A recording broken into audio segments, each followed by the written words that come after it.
Hello, St. Andrews, and welcome to this week's edition of Chancel Chat. It's Wednesday, the 28th of November, and it's kind of a cold, windy day today. I'd like to begin by reminding everyone that Friday of this week, November 30th, is the Feast of St. Andrew. And of course, Andrew is our patron saint. And we are observing this feast with the celebration of the Holy Eucharist at the Dobbins Chapel. The service begins at 9 a.m., and we encourage those of you who are able to come and help us celebrate the feast of our patron St. Andrew on this coming Friday, the 30th of November at 9 o'clock. This weekend we begin a brand new church year. Last Sunday was the Feast of Christ the King, which marked the end of the year. And then this Sunday we begin a brand new church year. The gospel readings for this year will focus on the Gospel of Luke. Last year we focused on the Gospel of Mark. This year we focus on Luke.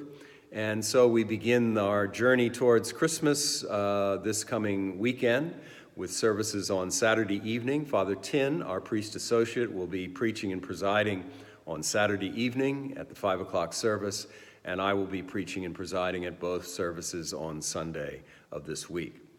So looking ahead to next week, our Advent book Bible study will begin on Wednesday, the 5th of December, and we'll be having study the three Wednesdays prior to Christmas, the 5th, the 12th, and the 19th.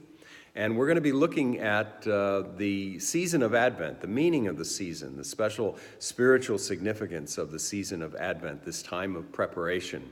And we're going to be meeting at Sirtaki's Greek restaurant at 6 p.m. on Wednesday evening. We'll be ordering off the menu, and then we'll have our study. So if you're interested, please contact Chris in the parish office to register for this Advent book Bible study. And we'll look forward to seeing many of you on next Wednesday evening, the 5th, at 6 p.m. at Sirtaki's Greek restaurant in downtown Mount Holly. Our men's breakfast will be held at 8 a.m. on Saturday, the 15th of December at the Route 38 Diner in Mount Holly. All men of the parish are cordially invited to participate, so please plan to join us for breakfast and fellowship at 8 o'clock on Saturday morning, the 15th of December, at the Route 38 Diner.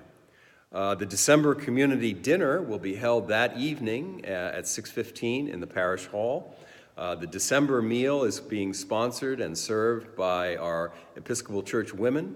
We're looking for volunteers to help set up, serve, and clean up. So if you're interested, please contact Pat McCulloch, who is the president of the ECW, and let her know that you're planning to participate.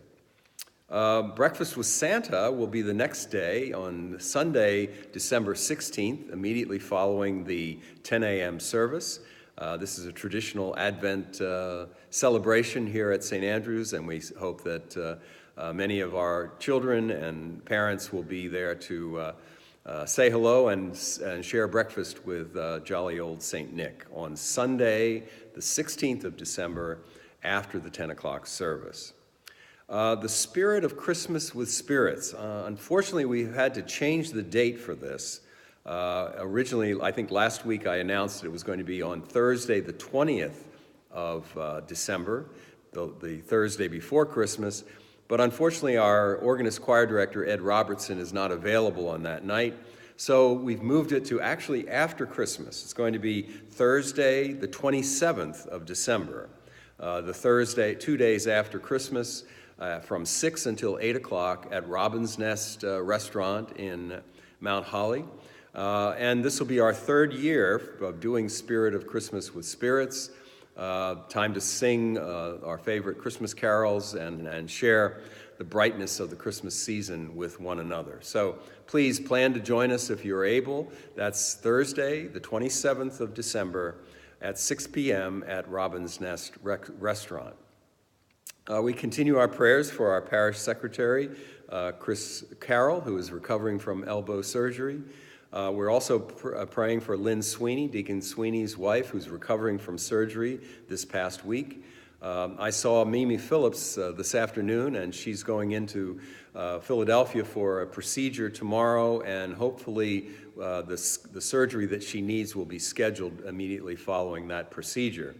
And we also want to continue to keep in our thoughts and prayers Terry Jaquinto's father, who is in hospice care in Florida, and for the victims of the wildfires in California as well. So as far as the saint of the week, we can't overlook our patron saint, St. Andrew. And here's a picture of St. Andrew. And I'd like to just read a couple paragraphs from Lesser Feasts and Fasts about Andrew. Most biographical notes on this apostle begin, quote, Andrew was Simon Peter's brother, and he is so described in the Gospels. Identifying Andrew as Peter's brother makes it easy to know who he is, but it also makes it easy to overlook the fact of Andrew's special gift to the company of Christ.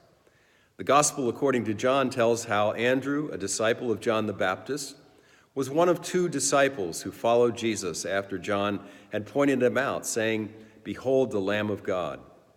Andrew and the other disciple went with Jesus and stayed with him.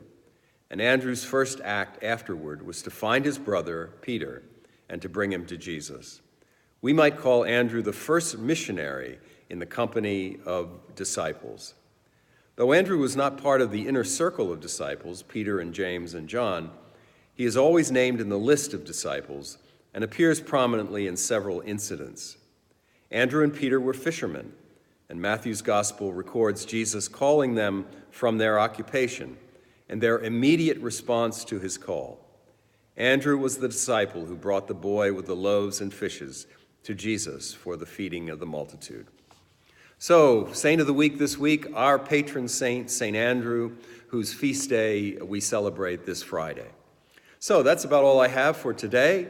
Wishing you and your family a blessed day, and we hope to see you in church as we begin a brand new church year this weekend. And we will talk again next week. God bless you.